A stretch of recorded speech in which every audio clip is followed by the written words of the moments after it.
এই পাখি, এই উঠো, কি করে তুমি এমন করতে পারো? পাখির দুই গালে হাত রেখে মৃদু ঝাঁকিয়ে বলে শান। এরপর দ্রুত পালস চেক করে নেয়। কিছুটা আশা মনের মাঝে তখন নতুন করে সঞ্চার হয়। ঠোঁটের কোণে মৃদু হাসি ফোটে শানের। পকেট হাতড়িয়ে ফোন করে হসপিটালে। ইমার্জেন্সি কেবিন রেডি করো, কুইক। আর ডক্টর আনভিরকে বলো নাইট শিফট তার এই মুহূর্তে। দুই হাতে পাখির মুখের উপর থেকে রক্তগুলো মুছে দেয়। নিথর একটা দেহ যেন কোলের উপর পড়ে আছে। অনবরত চোখের পানি ঝরছে শানের। প্রিয়তমার বিষাদের নীলে কোনো পুরুষের এমন কান্না কি সাজে? নাকি ভালোবাসার বেলায় আবেগের কাছে পুরুষরাও ব্যর্থ মাঝে মাঝে? চোখরের পানি মুছে কপালে, গালে, ঠোঁটে অজস্র চুমু এঁকে দেয় পাখির। এরপর রক্তাক্ত শরীরটা কোলে উঠিয়ে নিয়ে বেরিয়ে আসে বাড়ির বাইরে। গাড়িতে খুব সাবধানতার সাথে পাখিকে শুয়ে দেয়। কেমন যেন কষ্টকর, দম বন্ধকর একটা পরিস্থিতি তৈরি হয়। রাগে ক্ষোভে চোয়াল শক্ত হয়ে আসে বাড়ির সকলের কথা ভেবে। গাড়িতে উঠে গাড়ি স্টার্ট করে এগিয়ে যায় গেইটের কাছে।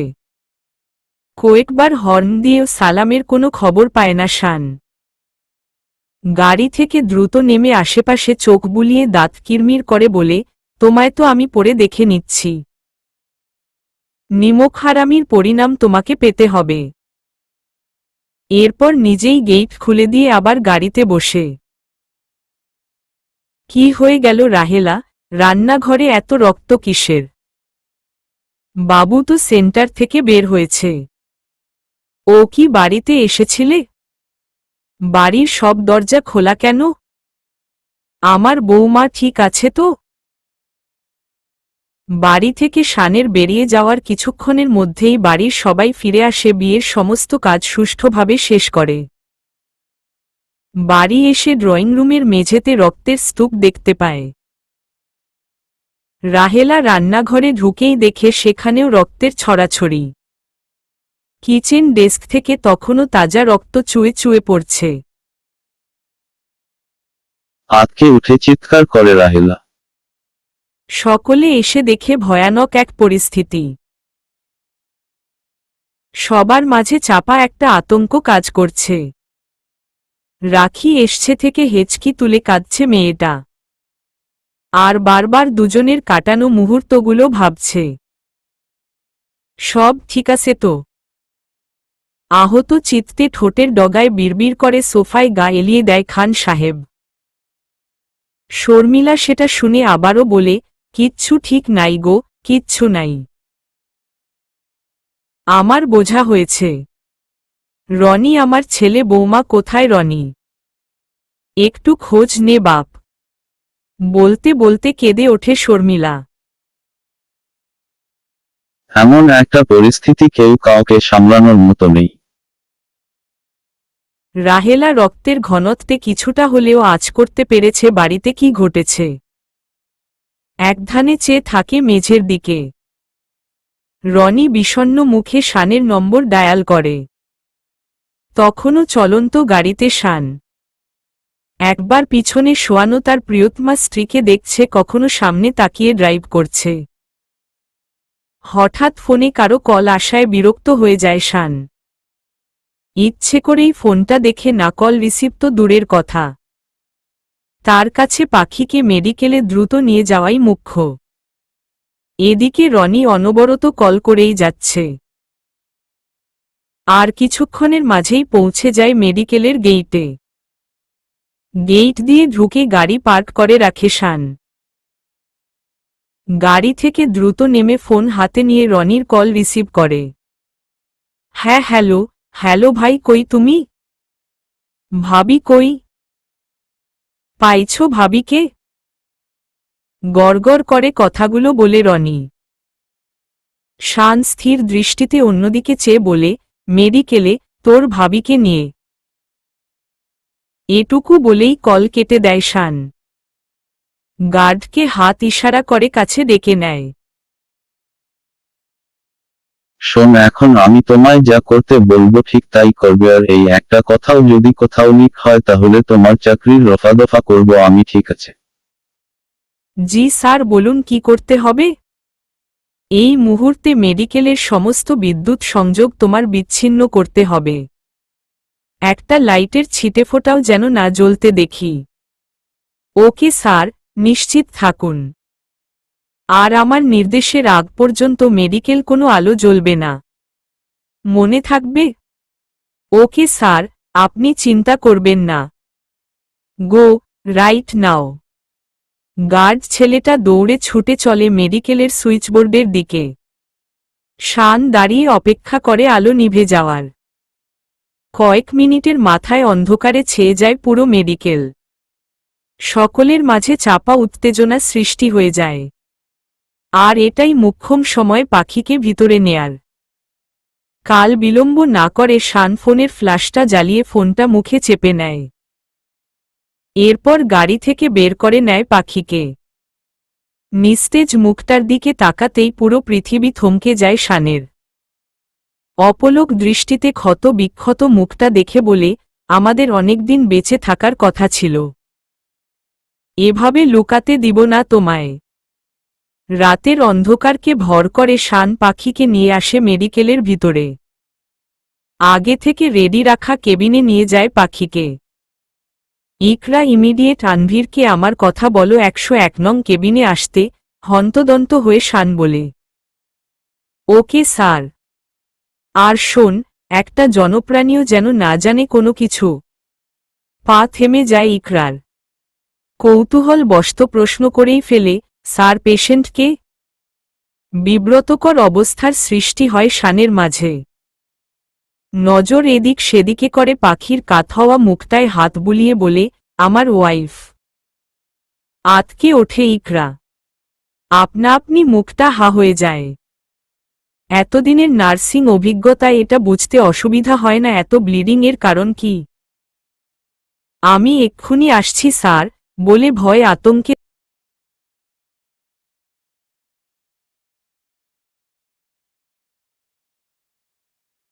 ইকরা। আমি জীবনে কাউকে কোনো অনুরোধ করিনি ডক্টর আনভির। আজ তোমাকে করছি, আল্লাহর দোহাই লাগে আনভির, আমার ওয়াইফকে সুস্থ করে দাও। ডক্টর আনভিরের হাত ধরে কান্নাজড়িত কণ্ঠে অনুরোধ করে শান। স্যার, কি করছেন কি আপনি? আপনাকে এভাবে মানায় না স্যার। আমি কিচ্ছু জানি না, তুমি শুধু ওকে সুস্থ করে দাও। আপনি শান্ত হয়ে বসুন স্যার, আমি দেখছি। ইকরা স্যারকে বাহিরে নিয়ে বসাও, আমি দেখছি, বলেই আনভির পাখিকে পরখ করে নেয় একবার। শান বাহিরে সোফায় বসে আছে দুহাতে মুখ চেপে। হঠাৎ মনে হয় মেডিকেলের বিদ্যুৎ সংযোগের কথা। দ্রুত পায়ে নিচে নেমে গার্ডবয়কে ডেকে সুইচ অন করতে বলে। কিছুক্ষণ পরেই আবারও জ্বলজ্বল করে ওঠে পুরো মেডিকেল। শান টলমলে পায়ে ফিরে এসে আবারও এমার্জেন্সি কেবিনের বাহিরে অপেক্ষা করে। এরপর আনভির আরও দুজন ডাক্তার আর দুজন নার্সকে নিয়ে অটিতে ঢুকে পড়ে। শানের বুকের প্রতিটা হৃৎস্পন্দন হাতুড়ির ন্যায় পেটাচ্ছে যেন। চোখ বন্ধ করলেই পাখির মুখটা চোখে ভাসছে। দুই হাতে মুখ চেপে অপেক্ষা করছে কোনো একটা সংবাদের। কাঁধে একটা হাত ভীষণ প্রয়োজন মনে হচ্ছে। কিন্তু যে মানুষটা কাঁধে হাত রাখার মতো সেই তো জীবন মৃত্যুর সন্ধিক্ষণে। কি হয়ে গেল জান? এভাবে সবটা উলটপালট হবে ভাবতেও পারিনি। সব আমার জন্যে। কেন এক্সট্রা ড্রেস নিতে বললাম, কেন তালা দিতে বললাম, কেন মিটিংটা ক্যান্সেল করলাম না, কেন ফোনটা ধরলাম না? আমি ব্যর্থ পাখি। আমি তোমার যোগ্য সঙ্গী হতে পারলাম না। আমায় ক্ষমা করে দিও জান পাখি। আমি পারলাম না তোমাকে এই অপূরণীয় ক্ষতির হাত থেকে বাঁচাতে। সবটাই আমার দোষ। আনমনে নিজেকেই দোষারোপ করে কেঁদে চলেছে শান। হঠাৎ কাঁধে কারো হাতের স্পর্শে চমকে মাথা তুলে তাকায় শান। হাতের কনুইয়ের কাছে শার্টের অংশে চোখ মুখ মুছে সচকিতে মাথা তুলে তাকায়। আমায় মাফ করে দিস বাবু, আমি বৌমাকে দেখে রাখতে পারিনি রে, কেঁদে কেঁদে বলে পাশে দাঁড়ায় শর্মিলা। শান কিছু না বলে চোখ নিচু করে দুহাতের বুড়ো আঙ্গুল খুঁটে চলে। ঠোঁট টিপে কান্না সংবরণের চেষ্টা করে। চোখ যেন বাধা মানছে না কিছুতেই। আচমকাই শর্মিলার কোমর জড়িয়ে বাচ্চাদের মতো হাউমাউ করে কেঁদে ওঠে। আম্মা, আমি ওরে আগলে রাখতে পারলাম না আম্মা। আমার দোষে আজ ও মৃত্যুর মতো কঠিন দ্বারে দাঁড়িয়ে আছে। আমার কলিজা ছিঁড়ে যাচ্ছে আম্মা। কি থেকে কি হলো? আমার এত সুখের সংসার, আমার দোষেই পাখি আমায় ফাঁকি দিল আম্মা। আমিই ওরে বলেছিলাম এক্সট্রা ড্রেস নিতে, বাড়িতে তালা দিতে, আর ও সেগুলো আনতেই বাড়ি ফিরেছিল আম্মা। শর্মিলা সহ উপস্থিত সকলেই কেঁদে চলেছে। শানের কান্নাটা প্রত্যেকটা মানুষের অন্তরকে নাড়িয়ে দিল যেন। মুখে আঁচল চেপে কান্নার শব্দটা ক্ষীণ করার চেষ্টা করছে শর্মিলা। ছেলের এত কষ্ট তার কিছুতেই সহ্য হচ্ছে না। আম্মা, ও আমায় ফোন দিয়েছিল, বাঁচার জন্যে অনেক চেষ্টা করেছিল, আমি কলটা রিসিভ করিনি। সব দোষ আমার। কেন মিটিংটা পিছিয়ে দিল মনা? কেন আম্মা? কেন আজকেই ঝড় বৃষ্টিটাকে আসতে হলো? আমার পাখি আজ মৃত্যুর দ্বারে দাঁড়িয়ে আছে আমার জন্যে। আমি ওকে ছাড়া বাঁচব কি করে? বলো না আম্মা। ওর কিছু হলে আমি কি নিয়ে থাকব? আমার শুধু ওকেই চাই, ওর মতো পাখিকেই চাই মা। আমার ওকে চাই। ইনা রাখির কাঁধে মাথা রেখে কেঁদে চলেছে অনবরত। পাখি হারিয়ে যাওয়ার পর থেকেই মেয়েটা কাঁদছে। কোনোমতে ধাতস্থ করে রাখি, তবুও পাখিকে ছাড়া কিছুই বুঝতে চাইছে না সে। শানের কান্না দেখে রনি মুখ ঘুরিয়ে চোখের পানি মুছ নিচ্ছে। রনির বাবা কাছে এসে শানের কাঁধে হাত রাখতেই শর্মিলা ইশারা করে তাকে থামিয়ে দেয়। কাঁদতে দেয় শানকে। তিনি মনে করেন খুব কষ্ট পেলে কাঁদা উচিত, তাহলে মনটা হালকা হয়। কিছুক্ষণ পরে অটির দরজা খুলে যায়। শান মায়ের কোল থেকে মাথা তুলে আনভীরের সামনে দাঁড়ায়। অসহায় মুখ করে চেয়ে থাকে। কিছু জিজ্ঞাসা করার সাহস কুলাচ্ছে না শানের। আনভীর জোরপূর্বক ঠোঁটে হাসি টেনে বলে, অপারেশন ডান স্যার। ম্যাম এখন আউট অব ডেঞ্জার, আইসিইউতে শিফট করতে হবে। বুকের উপর থেকে বিশাল এক পাথর নেমে যায় শানের। ঠোঁটে কিঞ্চিত হাসি ফুটে ওঠে। অজানা কারণে শানের থেকে চোখ সরিয়ে নেয় আনভীর। শান দুইবার নাকে ছিঁচকে শব্দ করে অটিতে ঢোকা সবাইকে বলে, তোমরা আমার সাথে আসো একটু প্লিজ। সবাই শানের কথা মতো শানের পিছনে যায়। আমি জানি আমার ওয়াইফের সাথে কি ঘটেছে। তোমাদের সকলের কাছে আমার হাতজোড় অনুরোধ থাকবে ব্যাপারটা নিজেদের মাঝেই সীমাবদ্ধ রাখার। ওর লাইফে এর কোনো ইফেক্ট আমি পড়তে দিতে চাই না। হাতজোড় করে প্রতিটা ডক্টর নার্সকে অনুরোধ করে শান। সকলেই শানকে আশ্বস্ত করে ঘর থেকে বেরিয়ে যায়। আনভীর বলে, স্যার ম্যামের ব্যাপারে কিছু কথা ছিল। জানি আনভীর, তুমি কি বলতে চাও? আনভীর নিশ্চুপ হয়ে যায় মুহূর্তেই। শান ফোঁস করে নিঃশ্বাস ছেড়ে বলে, আমার বেবিটা মিসক্যারেজ হয়ে গেছে তাই না আনভীর? জজি স্যার, যেটা বুঝতে পেরেছি তলপেটে অসহনীয় আঘাতের মাধ্যমে প্রথমে গর্ভপাত করানো হয় আর তারপরই জোরজবরদস্তি মাত্রাতিরিক্ত বিকৃত। বাকিটা বলতে পারে না আনভীর। কেমন পাংশুটে মুখে শানের দিকে চেয়ে থাকে। শান অভয় দিয়ে বলে, সি ইজ রেপড, তাই না? আনভীর মাথা উপর নিচ করে সম্মতি জানিয়ে বলে, ফলে স্যার ভীষণ বাজেভাবে আঘাতপ্রাপ্ত হয় ম্যামের uterus. We are really very sorry sir. আমাদের হাতে কোনো অপশন ছিল না। ম্যাম আর কখনোই মা হতে পারবে না। বন্ধ চোখে শান ভাবতে থাকে তাদের কটানো মুহূর্তগুলোর কথা। ঠোঁটের ডগায় বিড়বিড় করে, ফুলের আঁচড়ও লাগতে দেয়নি। কথাগুলো বলতে বেশ বেগ পেতে হয় আনভীরকে। কারণ যে কথাগুলো ডাক্তার হিসেবে উগরানো সহজ তা একজন স্বামী হিসেবে হজম করা তার থেকেও হাজার গুণে কঠিন। ভেঙ্গে ভেঙ্গে শানকে অপারেশনের সমস্ত আপডেট জানায় আনভীর। আনভীরের বলা শেষ কথাটা মুহূর্তেই শানের সাজানো দুনিয়া ভেঙ্গে গুড়িয়ে দেয় যেন। চোখ বন্ধ করে সবটা আবার রিমাইন্ড করে শান। স্যার ম্যামের শরীরের প্রতিটা স্থান জখম হয়েছে, তবে মাথায় অনেক বেশি।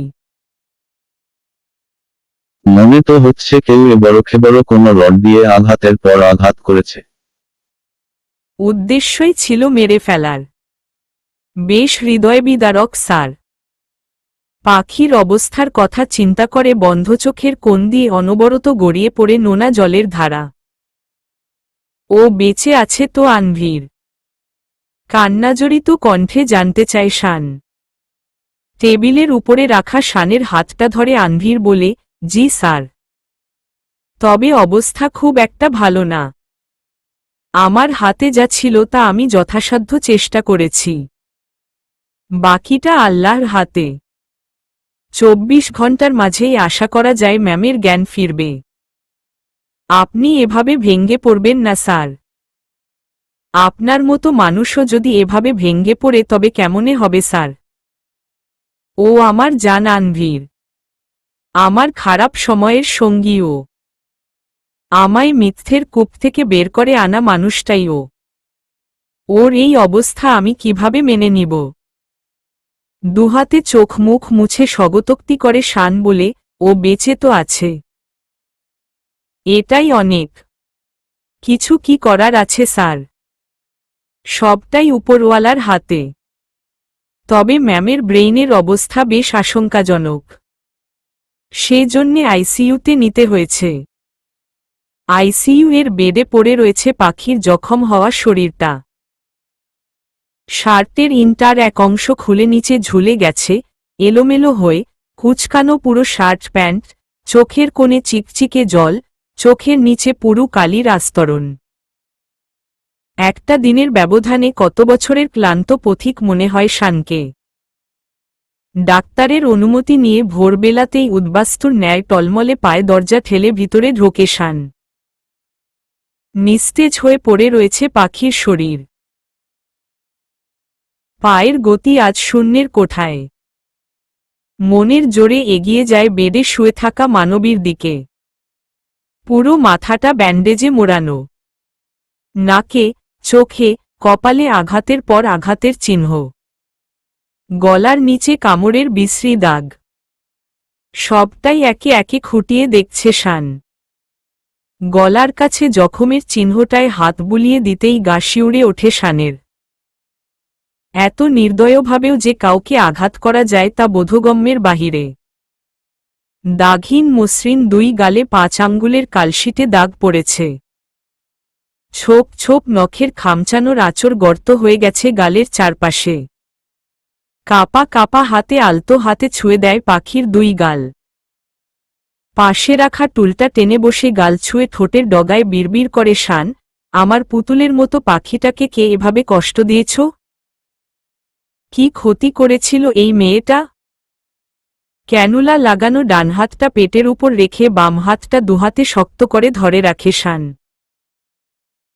এক নজরে চেয়ে থাকে পাখির মলিন মুখটার দিকে, যেন পলক ফললেই ফসকে যাবে হাত থেকে। দরজা ঠেলে ভিতরে ঢোকে নার্স। স্যার, স্যার, অত্যন্ত শান্ত স্বরে ডাকে পাপিয়া। হু, ম্যামের স্যালাইন শেষে হয়ে গেছে স্যার। আর ড্রেসটাও। বলতেই হকচকিয়ে মাথা তুলে তাকায় শান। হ্যাঁ, হ্যাঁ, আপনার বাড়ির লোক বাহিরে অপেক্ষা করছে স্যার।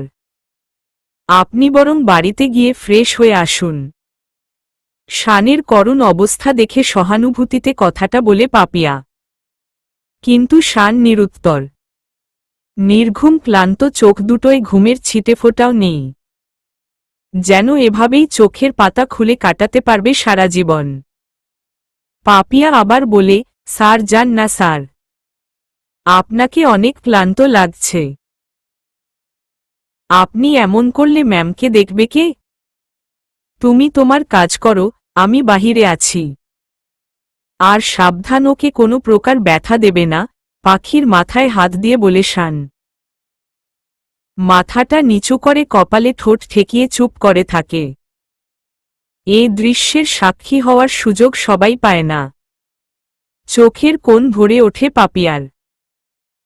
কয়েক সেকেন্ড পর শান বাহিরে চলে আসতেই দরজার সামনে বাড়ির সবার মুখোমুখি হতে হয় শানকে। গতরাতে জোর করে সবাইকে বাড়ি পাঠিয়েছে, আর আজ ভোরের আলো ফুটতে না ফুটতেই সবাই এসে হাজির। সবাইকে পাশ কাটিয়ে শান পাশের চেয়ারগুলোয় বসে। শর্মিলা এগিয়ে পাশে বসে বলে, বাবু একটু ফ্রেশ হয়ে নে না বাপ, আমরা আছি তো এখানে। স্থিরদৃষ্টিতে চেয়ে শান জবাব দেয়, 24 ঘন্টার মাঝে ওর জ্ঞান ফিরবে আম্মা। যদি আবারও আমায় না দেখতে পায়, না দেখতে পেয়ে যদি খুব কষ্ট পায়, কষ্টে যদি ওপারে চলে যায়। ছেলের মুখের দিকে তাকাতে পারে না শর্মিলা। ভরে ওঠা চোখ দুটো আঁচলে মুছে বলে, বৌমার কি হয়েছিল? শান এক কথায় জবাব দেয়, মিসক্যারেজ। বলিস কি? হজ্জা, মিসক্যারেজ হয়েছে আম্মা, আর কিছু না। শান যে কিছু একটা লুকাতে চাইছে তা স্পষ্ট শর্মিলার কাছে। তবুও ছেলেকে এই মুহূর্তেই কিছুই তিনি জিজ্ঞাসা করতে চান না। সবাই যে যার মতো বাহিরে বসে অপেক্ষা করছে পাখির জ্ঞান ফেরার। শান একমনে পাশে বসে হাতটা ধরে আছে আবারও। ফোনের মেসেজে সম্বিত ফিরে পকেট থেকে ফোন বের করে। ভেসে ওঠে হাসি মুখে থাকা পাখির ছবিখানা। আহত মুখে শান একবার ছবির দিকে আরেকবার শুয়ে থাকা পাখির দিকে তাকায়। ভিতরটা বিষিয়ে ওঠে মুহূর্তেই। হঠাৎ ফোনের স্ক্রিনে পরশের নামটা জ্বলজ্বল করে ওঠে। শান দীর্ঘশ্বাস ছেড়ে কলটা রিসিভ করে। হ্যাঁ শান, খবর শুনেছিস কি? কিসের? অত্যন্ত শান্ত স্বরে প্রশ্ন শানের। নিউজ দেখ। পরশের কথা শুনতাই বুকটা আঁতকে ওঠে শানের। কোনোমতে ব্যাপারটা লিক হলো কি? আনমনে ভেবে শান উৎকণ্ঠিত হয়ে বলে, কিসের নিউজ? আমার যতদূর মনে পড়ছে তোর ওয়াইফের চাচা আর তার বড় ছেলেকে হাতে নাতে ধরে ফেলেছে পিবিআই। আর ছোট ছেলে লাপাত্তা। গোপনে তারা ড্রাগের রমরমা বিজনেস করত। কথাটা শুনেই গায়ের রক্ত হিম হয়ে আসে শানের। সে কি করে আয়ানের ব্যাপারটা মাথা থেকে ঝাড়তে পারল? তার মানে আয়ানি কি পাখির সাথে? অবাক বিস্ময়ে ভাবতেই কল কেটে ডাটা অন করে শান। চোয়ালে চোয়াল লেগে আসে রাগের চোটে। আর সাথে সাথে মেসেঞ্জারে টুংঠাং করে চলে আসে একের পর এক পাখি অনেকগুলো ছবি। বিভিন্ন এঙ্গেলে ওঠা ছবিগুলো বুকে বিষাদের বিশাল পাহাড় গড়ে তোলে সাথে সাথেই। একের পর এক ছবিগুলো ছুঁয়ে ছুঁয়ে দেখে। একটা ছবিতে এসে হাত আটকে যায় শানের। পেটের উপর হাত রাখা ছবিটার উপর জুম করে করে দেখে নেয় শান। টুপ করে দুফোঁটা জল গড়িয়ে পড়ে গাল বেয়ে। আনমনে বিড়বিড় করে, আমরা আর কখনোই বাবা মা হতে পারবো না জান। বার্তাকক্ষের ছবিগুলোর থেকে দৃষ্টি সরিয়ে শান নজর রাখে ফেসবুকের নিউজ ফিডে। সামনেই জ্বলজ্বল করছে আয়ানের হাস্যজল মুখ। সামান্যতম অপরাধবোধ, অনুশোচনা যেখানে নেই। নিউজের হেডলাইনেই বড় বড় অক্ষরে লেখা মাদকদ্রব্যের সাথে জড়িত সিলেট মৌলভীবাজারের স্বনামধন্য ব্যবসায়ীর ছেলে ইশতিয়াক মাহমুদ আয়ান। রাগে চোয়াল শক্ত হয়ে আসে শানের। তৎক্ষণাৎ মনে পড়ে আয়ানের সাথে তার সেদিনের কথোপকথনের সম্পূর্ণ অংশ। যেন কানের কাছে রেকর্ডারে বাজছে সবটা। চোখ বন্ধ করে সম্পূর্ণ ঘটনা রিমাইন্ড করে শান। এতটা কেয়ারলেস কি করে হলাম? অস্ফুট স্বরে নিজের মাঝে বিড়বিড় করে ওঠে। চোখ খুলে বেডে শুয়ে থাকা পাখির দিকে একধানে তাকিয়ে থাকে শান। আমার অসাবধানতার ফলাফল তোমার এই অবস্থা। আমি ওকে ঠিক সেভাবেই বাঁচিয়ে রাখব, যেভাবে বাঁচলে প্রতিটা মুহূর্তে কেউ নিজের মৃত্যু কামনা করে। রাগে ক্ষোভে কাঁপতে থাকে শান। ব্যান্ডেজে জড়ানো পাখির মাথাটায় সন্তর্পণে হাত বুলিয়ে চোখের কোণ দুটো মুছে দ্রুত বাহিরে চলে আসে। দরজায় পা রাখতেই রনির মুখোমুখি হতে হয়। ভাইয়া। লাল লাল রক্তচক্ষু দুটো অন্যদিকে সরিয়ে তখনও কাঁপতে থাকে শান।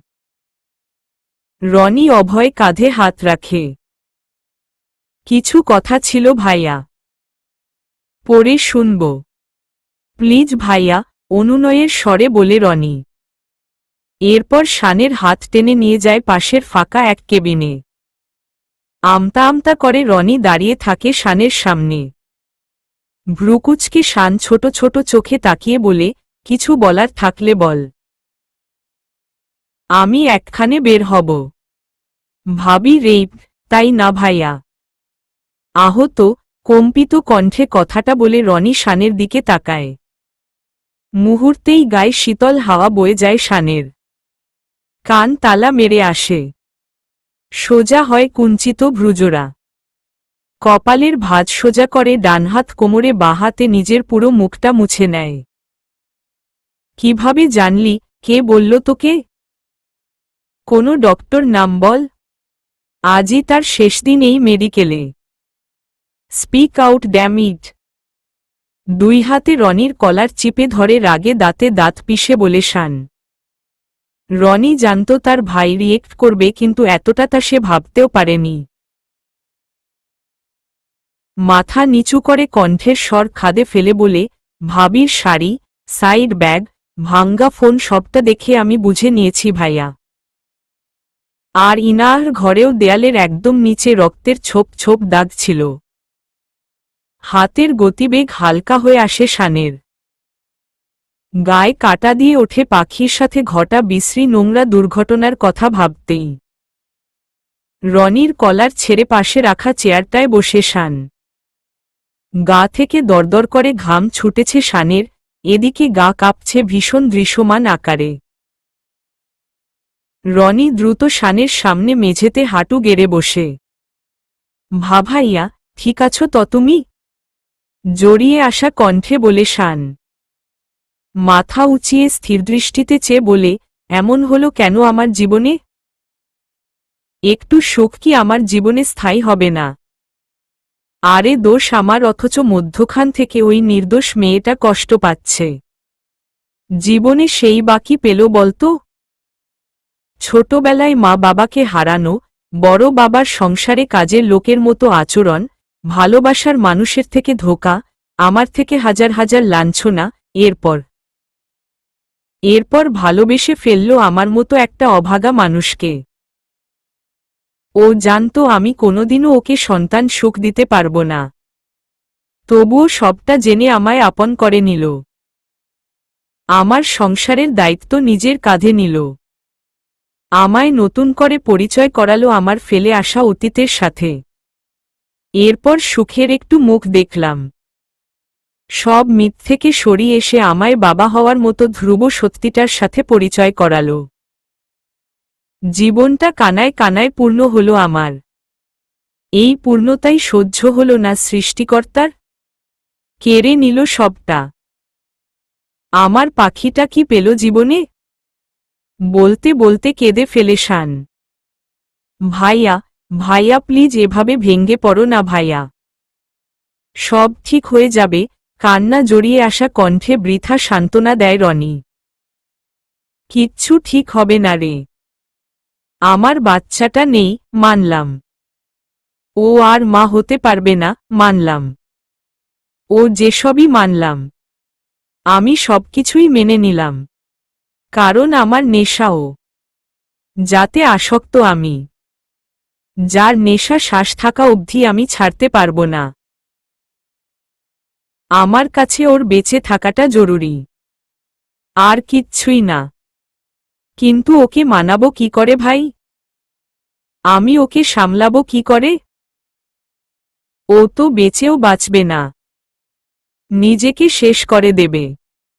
তাহলে আমি বাঁচব কি করে?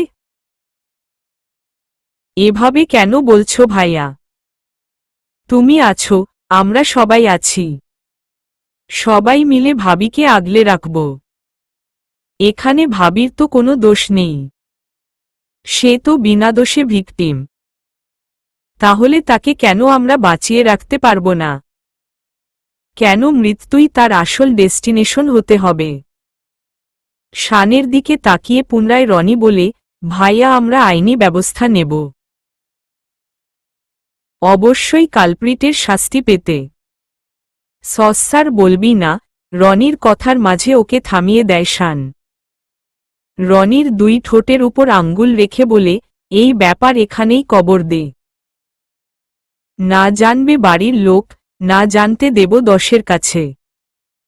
শান উঠে দাঁড়িয়ে বলে, ওর সম্মান রক্ষার দায়িত্ব আমার। আমি অক্ষম, তা পালনে ব্যর্থ। কিন্তু আর না। আর শাস্তির কথা বলছিস? শাস্তি আমি দেব, আইন না। ও চিল্লিয়ে চিল্লিয়ে নিজের মৃত্যু কামনা করবে। মৃত্যু ভিক্ষে চাইবে, কিন্তু মৃত্যু হবে না। খুব স্বাভাবিক, শান্ত স্বরেই কথাটা বলে শান। এরপর বাহিরে বের হতেই আবারও রনির দিকে তাকিয়ে বলে, আমি ফিরে না আসা পর্যন্ত এখানে থাকতে পারবি? অবশ্যই ভাইয়া। কেন পারব না? শান কৃতজ্ঞতাস্বরূপ শুকনো হেসে বলে, থাক, আমি আসছি। আর ওর জ্ঞান ফিরলে আমায় সাথে সাথেই কল করবি। ঠিক আছে ভাইয়া। বাড়ি ফিরে ইনার ঘরে ঢোকে শান। রনির কথা মতো দেয়ালের নিচে চোখ রেখে বুঝতে পারে সত্যিই রক্তের ছোপ ছোপ দাগ। হাঁটু মুড়ে বসে হাতের আলতো স্পর্শ করে রক্তে মাখানো দেয়ালের সেই অংশ। কি যেন ভেবে তড়িৎগতিতে ছুটে চলে ওয়াশরুমের দিকে। বালতি ভর্তি পানি এনে ভেজা কাপড়ে ঘষে ঘষে তুলে ফেলে সে রক্তের আস্তরণ। ঘরে এসে ক্লান্ত শ্রান্ত শরীরটা বিছানার লোভ সামলাতে পারে না। গা এলিয়ে দিয়ে পরশকে কল করে। কিছুক্ষণ কথা বলে ওয়াশরুমে ঢোকে শান। দীর্ঘ 40টা মিনিট দাঁড়িয়ে থাকে শাওয়ারের নিচে। মেলাতে থাকে জীবনের অঙ্ক। হিসেব যে বড্ড অগোছালো। যা গুছিয়ে নেয়ার দায়িত্ব তারই। নিজের পৌরসত্বের অজুহাতে আমি তোমায় হারাতে পারব না। পারব না জীবনের বাকিটা পথ তোমায় ছেড়ে চলতে। জীবনের সবটা দিয়ে হলেও সেই জঘন্য রাতের স্মৃতি আমি মুছে দেব। কাম সহাস্যে শানকে রুমে ঢুকতে দেখে বলে ওঠে পরশ। নিজেকে যথেষ্টই স্বাভাবিকভাবে উপস্থাপনের চেষ্টা করে শান। সৌজন্যমূলক হাসি দিয়ে পরশের সাথে মুছাফা করে। পরশ হাতের ইশারায় সামনে রাখা চেয়ারে বসতে বল শানকে।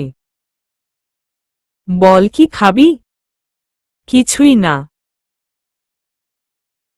মুখে মশকরার হাসি বজায় রেখে পরশ বলে, কি, শ্বশুর আর শালাবাবুর শোকে বুঝি পাথর বনে গেলি?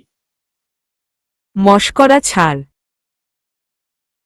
কিভাবে কি হলো, বল? পরশের দিকে প্রশ্ন ছড়ে শান। পরশ চেয়ারের পিছনে গা এলিয়ে বলে, দীর্ঘদিন ধরে মাদকের ব্যবসার সাথে জড়িত ওরা। ব্যাপারটা সবারই মোটামুটি জানা, কিন্তু কেউ মুখে স্বীকার করত না। জানিসই তো আয়ানরা কি ওখানকার। তারপর ব্যাপারটা স্থানীয় থানায় পৌঁছালে সবাই এলার্ট হয় হাতে নাতে ওদের ধরতে। কিন্তু খুব ধুরন্ধর লোক ওরা, বুঝলি। সতর্ক হয়ে যেত। পরে ঊর্ধ্বতন কর্মকর্তা ধরে সবটাই ডিসমিস করে ফেলত। কিন্তু গতকাল সন্ধ্যার পর তোর শালা বাবুকে উত্তরার তোর বাড়ির পাশেই ওদের মেইন অফিসে ধরে ফেলে পুলিশের তদন্ত কমিটি। সেখানে কাল ওদের মাসিক মিটিং ছিল। পুরো গ্যাংকে ধরে ফেলে পিবিআই। তোর শ্বশুর আর আয়ানকে ধরতে পারলেও রায়ানকে ধরা সম্ভব হয়নি। শানের আর বুঝতে বাকি থাকে না কোথাকার জল কোথায় গিয়ে গড়িয়েছে। তবে একটা কথা, আয়ানের হাতে কিছু দলিল ছিল।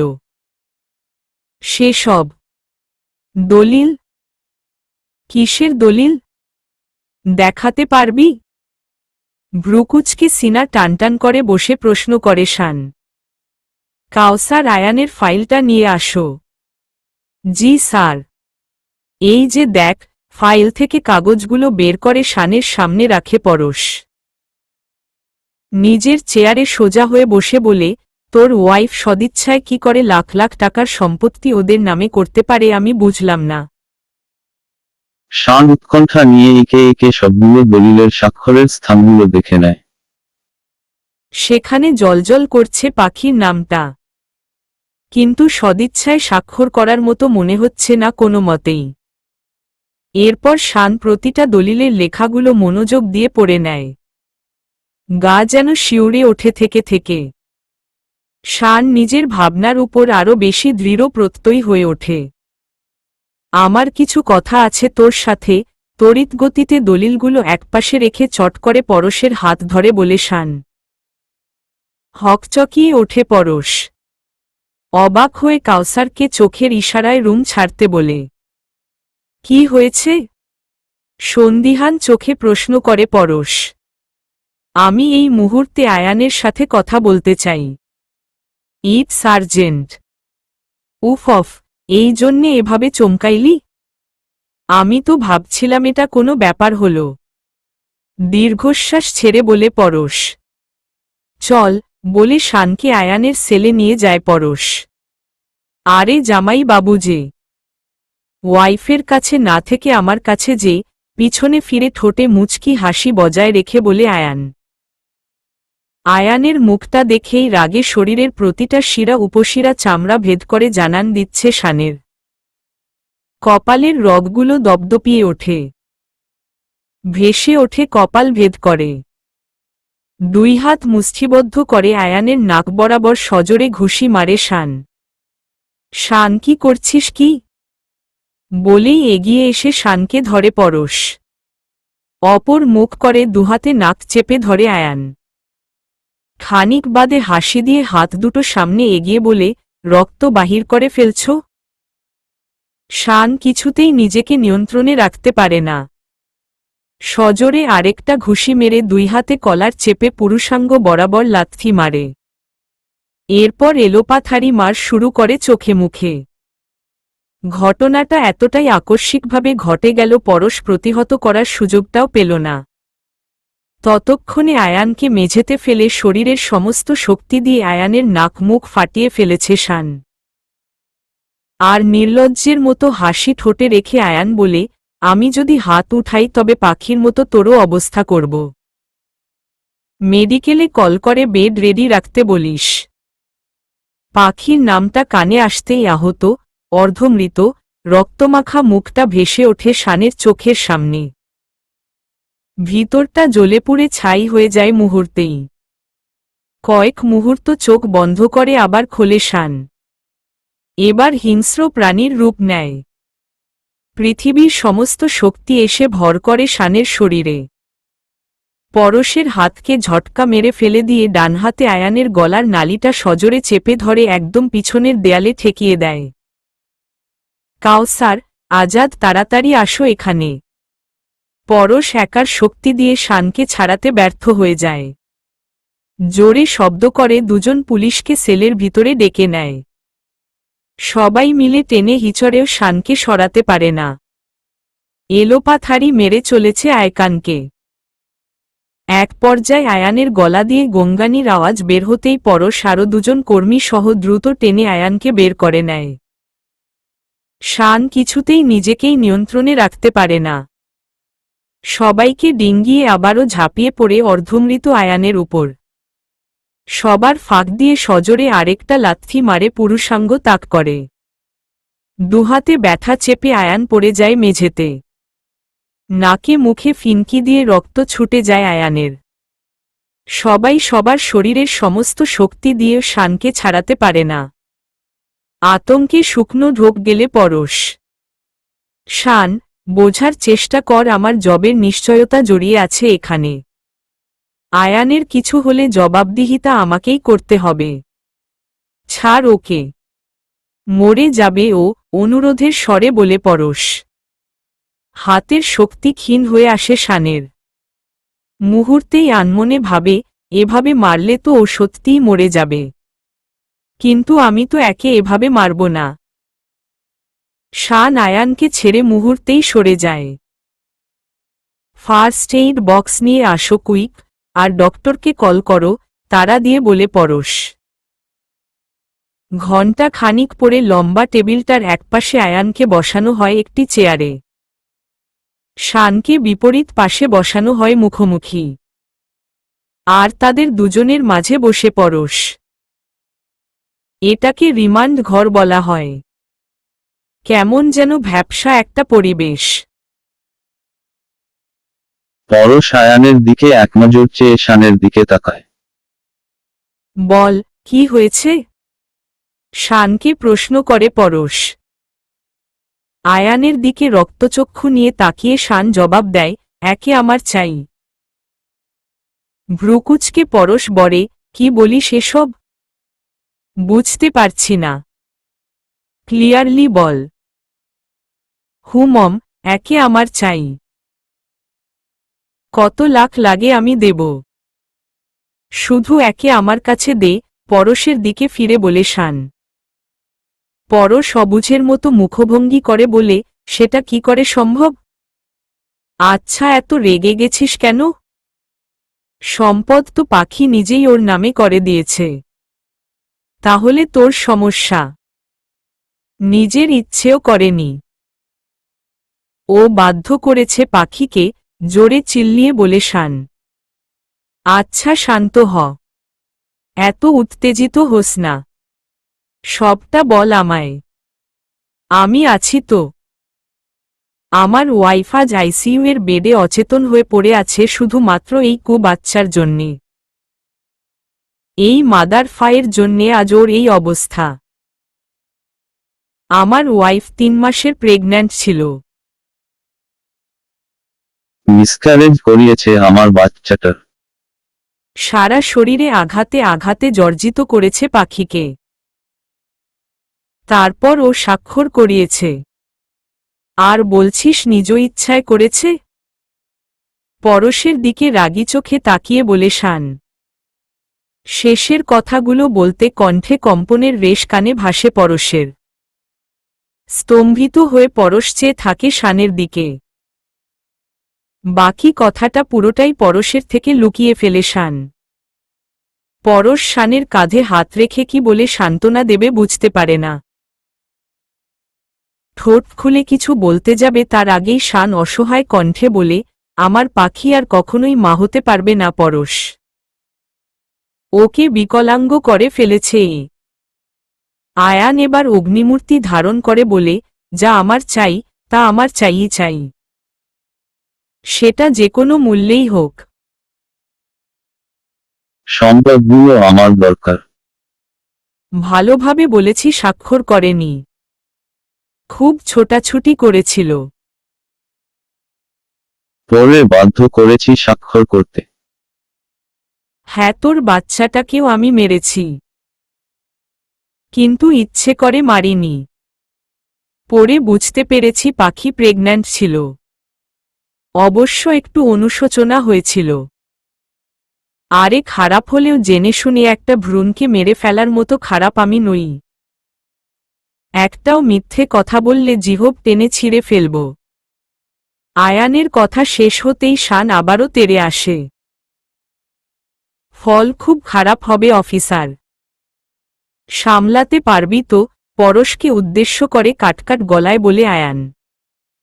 মুহূর্তে ডান গালে কষিয়ে থাপ্পড় বসিয়ে দেয় পরশ। বেল্ট খুলতে খুলতে বলে, আমাকে নিজের ক্ষমতার অপব্যবহার দেখাস। রাগে গর্জিয়ে পরশ বলে, তোকে মেরে লাশ গুম করতে একটা দিনও সময় লাগবে না আমার। কাকপক্ষীয় টের পাবে না। পিঠে, বাহুতে বেল্টের আঘাতে জর্জিত করে বলে পরশ। এই অফিসার, না না, একদম মারবি না। ভুলে যেও না আমার হাত কত উঁচু, সহাস্যে পরশকে বলে আয়ান। ওহহ, রিয়েলি? দেখা তোর হাত, বলে সজোরে আরেকটা আঘাত করতেই শান এগিয়ে এসে পরশকে বাধা দিয়ে বলে, ওকে আমি কঠিন মৃত্যু দিব পরশ। আমার শুধু ওকে চাই। কোর্ট, থানা, আইন যা ম্যানেজ করার কর। যত টাকা লাগুক আমি দেব। তুই শুধু ওকে গুম করার নাটকটা সাজা। পরশ একটু দূরে শান্ত হয়ে বসে হাঁপাতে থাকে। নিজেকে কোনোমতে ধাতস্থ করে গলার স্বর নামিয়ে বলে, এভাবে যে হয় না রে। আমাদের হাতে ক্ষমতা থাকলেও সেটা প্রয়োগের ব্যবহার খুব কম। সবকিছুরই একটা ধারাবাহিকতা আছে। ওর কঠিন থেকে কঠিনতর কেস সাজাবো আমি।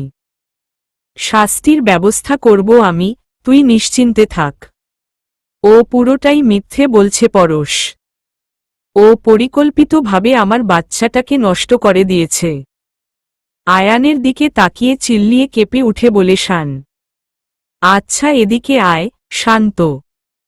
আরে রাখো তোর বা সান্ত্বনা বাণী। এ বুশরা না প্রেগন্যান্ট? আমার যতদূর মনে পড়ছে আমার ওয়াইফের প্রেগন্যান্সির 15 দিন পর বুশরার প্রেগন্যান্সির খবর তুই আমায় জানাস। আনন্দে আত্মহারা হয়েছিলি সেদিন।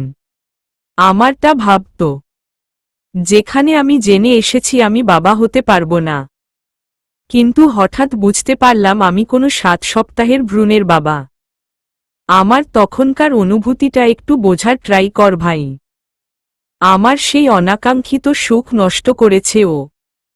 পরশ অসহায়ের মতো মুখটা করে। আবার হাত বাড়িয়ে বলে, আমি সবই বুঝেছি ভাই, কিন্তু সেই প্রাণপ্রিয় 2 মাস 15 দিনের অন্তঃসত্ত্বা বুশরাকে যদি কেউ পরিকল্পিতভাবে গর্ভপাত ঘটিয়ে মৃত্যুর মতো যন্ত্রণা দিয়ে নিজের বিকৃত যৌন লালসা পূরণ করে, কেমন হবে রে ভাই? খুব খুশি হবি? তখনও কি তোর সোকোল্ড আইনের বিচারের উপর ধৈর্য রাখতে ইচ্ছে করবে? নাকি ওই বাস্টার্ডকে কেটে রক্ত দিয়ে গোসল করার ইচ্ছে জাগবে? একটিবার ভেবে বলিস ভাই, কেমন? খুব শান্ত অথচ চকচকে ধারালো ছুরির মতো ধার শানের কথাগুলোয় জমে বরফ হয়ে যায় পরশের পুরো শরীর। এত ঘৃণ্য আর জঘন্য একটা সত্য লুকিয়ে আছে তা পরশ ঘুণাক্ষরেও আন্দাজ করতে পারেনি। চোখ বুজে কল্পনা করে শানের কথাগুলো। শানের স্থানে নিজেকে আর পাখির স্থানে বুশরাকে ভাবতেই গায়ে কাটা দিয়ে ওঠে পরশের। কয়েক মুহূর্তেই অসহায় দৃষ্টিতে তাকিয়ে থাকে শানের দিকে। প্লিজ, আমি ওকে এমন মৃত্যু দিতে চাই যার জন্যে ও প্রতিটা মুহূর্ত মুমূর্ষের মতো কাতরাবে। ব্যাস, অনেক বলেছিস। আমি স্বীকার করছি আমি পাখিকে আঘাত করেছি। এতে ওর মিসক্যারেজ হয়, যেটা আমি পরে জানতে পারি। জানলে কখনোই আমি ওভাবে আঘাত করতাম না। কিন্তু রেপ, এটা কোনোদিনও আমি করিনি। এতটাও নোংরা, নিচু মানসিকতা আমার নয়। আর আমি কোনো স্যাডিস্ট নই। আমার কার্য হাসিল করে আমি চলে এসেছি।